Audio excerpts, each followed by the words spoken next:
ክርስቶስን ማመናችን የሚታየው ተሰብስበን እንደዚህ ደምቀን ስለታየን ብቻ አይደለም። ክርስቲያኖች ምን አለ እንዲህ እንደደመቅነው ቅዳሴው ላይ ብንደምቅ፣ ምን አለ እንዲህ ደምቀን እንደተሰበሰብነው የክርስቶስ ሥጋና ደም ሲወርድ ምን አለ አብረን ደግሞ ሄደን ብንቀበል። አብዛኛው ሰው የክርስቶስ ሥጋና ደም ሲወርድ ቆራቢ የለም ተብሎ ሲመለስ ያዝናል።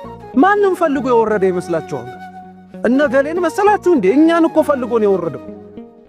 ፈልጎን ወርዶ አይተነው እኛንን ያልፈልግን ስንት ቀጠሮ አለብን ብለን ማለት ነው።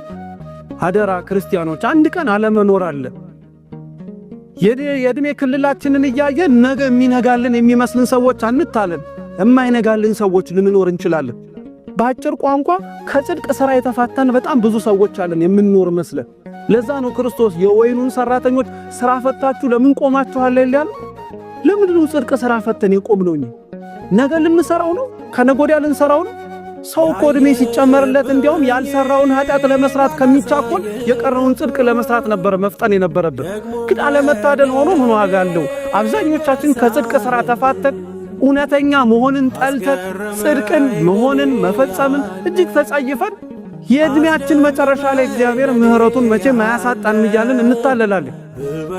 እንዳይመስላችሁ ክርስቲያኖች፣ ውሃ ሲወስድ እያሳሳቀ ነው እንደሚባለው ሰይጣንም ሲያታልል እንደዚሁ ነው። ዕድሜ ያለን እየመሰለን የምብንኖር እየመሰለን ያታልናል። እንዳይመስላችሁ ማናችንም የቆምን መስሎ የታየን እንዳንወድቅ መጠንቀቅ አለብን።